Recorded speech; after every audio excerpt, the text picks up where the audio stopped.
உங்க பேர் என்னங்க? எங்கிருந்து வரீங்க? உங்க தரவரிசை எண் என்ன? நீங்க என்ன துறைய தேர்ந்தெடுத்திருக்கீங்க? சரி, என் பேர் விஷ்ணு. நான் மதுரையிலேருந்து வரேன். நான் டேப் ஐஏஎஸ் அகாடமி மதுரையில வந்து தமிழ் டீச்சிங் ஸ்டாஃபா ஒர்க் பண்ணிட்டுருக்கேன். ஓவரால் ரேங்க் 541, கம்யூனல் ரேங்க் வந்து 285. நான் இப்போ வந்து ஜூனியர் ரெவென்யூ இன்ஸ்பெக்டர் எடுத்திருக்கேன், ஈரோடு டிஸ்ட்ரிக்ட்ல. என்ன படிச்சிருக்கீங்க? நான் எம்பிஏ டிகிரி. எப்ப கல்லூரி முடிச்சீங்க? எப்ப டிஎன்பிஎஸ்சிக்குள்ள வந்தீங்க? 2020ல வந்து எம்பிஏ முடித்தேன். 2018லேருந்து, அதாவது காலேஜ் தேர்ட் இயர்லேருந்து தொடர்ந்து டிஎன்பிஎஸ்சி எழுதிட்டுருக்கேன். எத்தனாவது முயற்சி? எவ்வளோ கேள்விகள் போட்டீங்க? 2018லேருந்து இடையில வந்து ஒரு குரூப் 1, 2, 4 எதுவுமே விடலை. கண்டினியூஸாக எல்லாமே வந்து எழுதிக்கிட்டு இருக்கேன். இது எனக்கு தெரிஞ்சு குரூப் 4 ஒரு 4வது இல்லை 5வது முயற்சியாக இருக்கும், குரூப் 4 மட்டும். இவ்வளவு காலதாமதம் ஆனதுக்கு என்ன தவறுகள்லாம் நீங்க செஞ்சதா நினைக்கிறீங்க? இப்போ என்னன்னா, ஃபுல் ஃபோக்கஸ்டாக இதை மட்டுமே ஃபோக்கஸ்டாக வந்து உள்ள வேற எந்த டிகிரி படிக்காம, இல்லை வந்து ஒர்க் பண்ணாமல் ஃபுல் ஃபோக்கஸ்டாக இதில் இறங்கி வந்து வேலை செய்யணும். அதான் அதான் என்னோட டிலேவுக்கு வந்த காரணம். ஒர்க் பண்ணிட்டு படிக்கிறேன். ஆ ஓகே. தமிழ் எந்த மாரி படிக்கலாம் இனி வரும் காலத்துல அப்படின்றத சொல்லுங்க. என்ன மாரியான சோர்ஸ்ல படிக்கணும்? எப்படி படிக்கணுன்ற 2மே சொல்லுங்க. சரி, ஓகே. இப்போ குரூப் 4ல வந்து தமிழ்ல வந்து ஒரு 87 கொஸ்டின் போட்டிருக்கேன் 100க்கு. 87 கொஸ்டின்.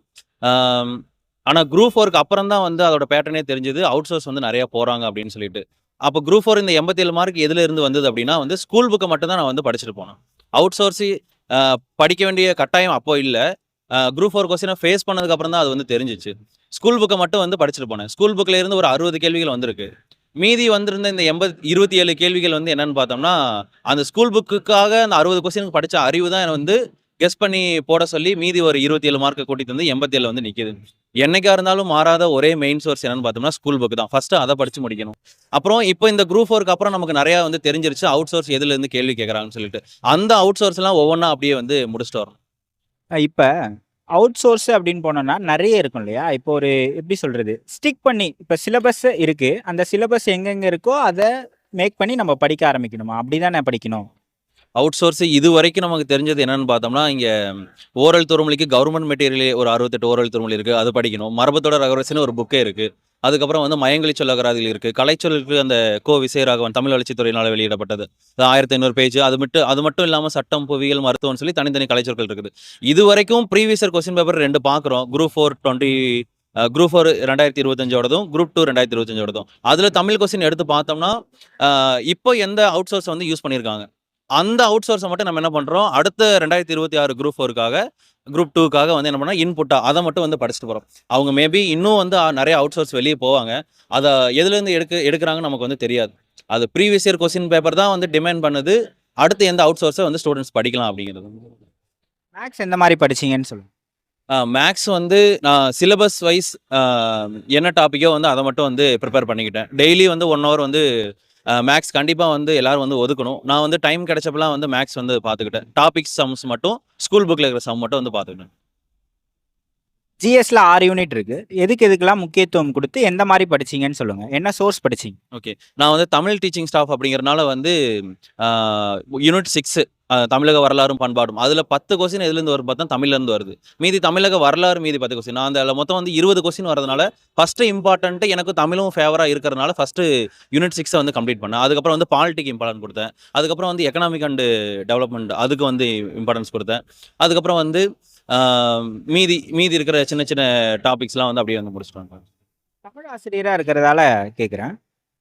தமிழ் நம்ம படிக்கணும்னா, அதில நீங்க பள்ளி, கல்லூரிகளே தமிழ்ல படிச்சவருங்களா? இல்ல இங்கிலீஷ்ல படிச்சீங்களா கல்லூரியில? தமிழ்ல தான் படித்தேன். 12th வரைக்கும் தமிழில் தான். கல்லூரி வந்து இங்கிலீஷ் மீடியம். ஆர்வம் வந்து எப்படி தமிழ் டீச்சர் ஆகணும்னு நினைச்சீங்க? அது வந்து தமிழ்ல இருக்கிற ஓன் இன்ட்ரெஸ்ட் தான். நான் 10th வந்து தமிழ்ல வந்து 99 மார்க் வந்து வாங்கினேன். 10th 100க்கு 99. அதுக்கப்புறம் வந்து 12th வந்து 190, 200க்கு. எனக்கு ஆரம்பத்துல இருந்தே தமிழ் வந்து ரொம்ப வந்து பிடிக்கும். அந்த ஈடுபாட்டினால தான் வந்து தமிழோட ரொம்ப இன்ட்ரெஸ்டடாக எடுத்து படித்தது. அப்புறம் புத்தக வாசிப்பு, நிறைய தமிழ் புத்தக வாசிப்பு, ஃபிக்ஷன், நான் ஃபிக்ஷன் எல்லாமே தமிழ் ரிலேட்டட் இருக்கிறது எல்லாமே வந்து வாசிக்கிற பழக்கம் இருக்கு. S S. இப்ப நோட்ஸ் எடுத்து படிக்கிற பழக்கம் இருக்கா? இல்ல எந்த மாரி நீங்க படிப்பீங்க? நோட்ஸ் எடுத்தது உண்டா? நோட்ஸ் எடுக்கலாமா வேணாமா அப்படிங்கிறது எனக்கு சொல்லி தந்தது சாரல் டாக்ஸ் தான். ஏன்னா போன வருஷம் வீட்ல உட்காந்து யூடியூப் வந்து பார்த்துட்டு இருந்தேன். அதுல ஒரு அச்சீவர் வந்து குடுத்த இதுதான் நோட்ஸ் எடுக்கிறத பத்தி நீங்க அப்பதான் இதே கேள்வி தான் எனக்கு கேட்டீங்க. ஜிஎஸ் வந்து நோட்ஸ் எடுக்கணுமா வேணாமான்னு சொல்லிட்டு, அவரு என்ன சொன்னார் அப்படின்னா, எதுக்கு வந்து நோட்ஸ் எடுக்கணும்? அதான் வந்து ஹெட்டிங் வந்து இந்த கலர்ல, கன்டென்ட் வந்து இந்த கலர்ல, அதுக்கப்புறம் வந்து அ கண்ண மூடி வந்து யோசிச்சாலே வந்து இத்தனா நம்பர் பேஜ்ல புத்தகத்துல இங்க படிச்சோம். பக்கத்துல ஒரு பிக்சர் இருக்கும். அது வந்து ஸ்கூல் புக்ல படிக்கிறது மூலியமா தான் நமக்கு வந்து ஞாபகம் நிக்கும். நோட்ஸ் எடுத்து படிச்சோம்னா எல்லாமே வந்து ப்ளூ இங்கா, எல்லாமே ரெட் இங்கா, எல்லாமே பிளாக் இங்கா, எந்த டேட்டா எதோடதுன்னே வந்து தெரியாது. அதனால நோட்ஸ் எடுக்க படிக்க வேண்டிய அவசியம் வந்து இல்ல. எதுக்குன்னா, ஜிஎஸ் பொறுத்தவரைக்கும், இப்ப தமிழ பொறுத்தவரைக்கும் அப்படிதான். இப்ப நீங்க படிக்கிற காலகட்டங்கள்ல செல்ஃப் டவுன் ஆனா உங்கள எப்படி மோட்டிவேட் பண்ணிப்பீங்க?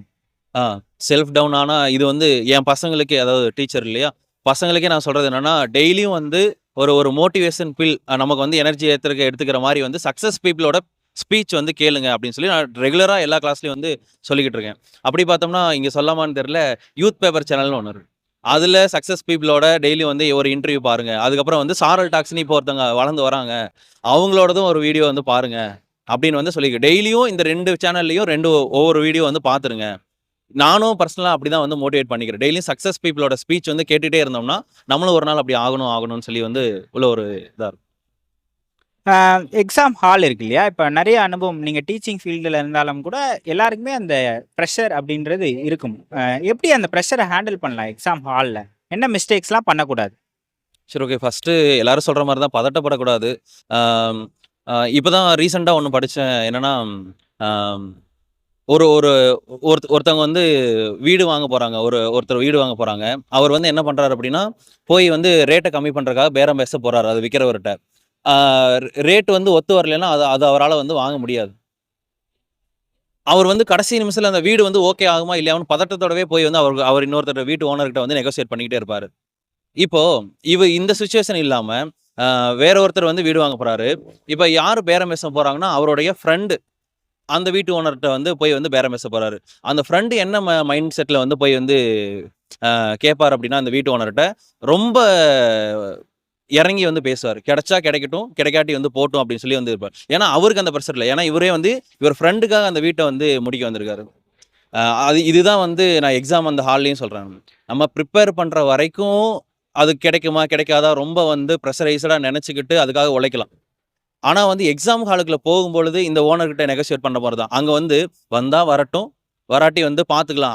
அப்படின்னா தான் வந்து ஃபுல் மைண்ட் வந்து ஆக்டிவேட்டடா அங்க வந்து நம்ம வந்து இது பண்ண முடியும். அங்க வந்து கிடைச்சா கிடைக்கட்டும், கிடைக்காம வந்து அடுத்த தடவ வந்து பார்த்துக்கலாம். மைண்ட வந்து அந்த இடத்துல வந்து ஃப்ரீ பண்ணி விடணும். அப்படின்னா தான் இறங்கி வந்து வேலை செய்ய முடியும். நமக்கான அந்த போஸ்டிங் வந்து தக்க வச்சுக்க முடியும். நெறைய பேரு ஆப்ஷன் எலிமினேஷன் மெத்தட் ஒண்ணு சொல்றாங்க. பிரசன்ஸ் ஆஃப் மைண்டோட நம்ம எக்ஸாம் ஹால் அணுகணும் அப்படின்னு சொல்றாங்க. ஆப்ஷன் எலிமினேஷன் மெத்தட்னா அது எப்படி பண்றதுங்க? சரி, ஓகே.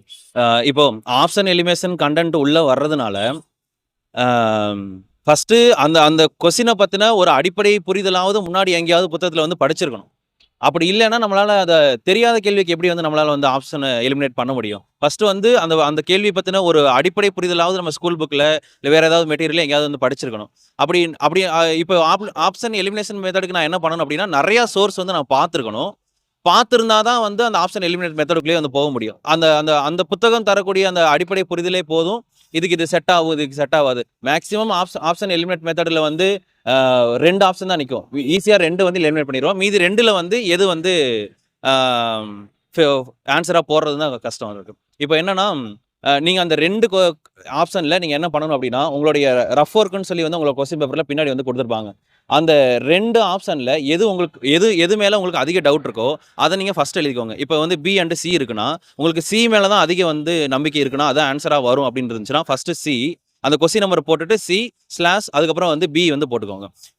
இப்போ வந்து அந்த அந்த கன்ஃப்யூஷன் இருக்கிற கொஸ்டின விட்டுட்டு, லாஸ்ட்டா டைம் இருந்தா மறுபடியும் அந்த கொஸ்டின படிச்சு பார்த்துட்டு போடலாம். ஆன்ஸர் போடலாம். அப்படி இல்லாட்டி ரஃப் ஒர்க் பக்கம் அந்த பின்னாடி பக்கத்த திருப்பி பார்த்துட்டு, ஃபர்ஸ்ட் நீங்க என்ன எழுதி வச்சிருக்கீங்க? சி. அப்போ வந்து சி வந்து போட்டுட்டு வந்துரும். இந்த மெத்தட நான் ஒர்க் அவுட் பண்ணியிருக்கேன். எனக்கு இது மூலியமா கொஞ்சம் மார்க் வந்து கெயின் ஆயிருக்கு. இது நீங்களும் வந்து ஃபாலோ பண்ணுங்க. உங்களுடைய ரிவிஷன் மெத்தட் பத்தி சொல்லுங்க. எந்த மாரி நீங்க ரிவிஷன் பண்ணுவீங்க? ரிவிஷன் பண்றதுக்கு எனக்கு வந்து டைம் கிடைக்கல.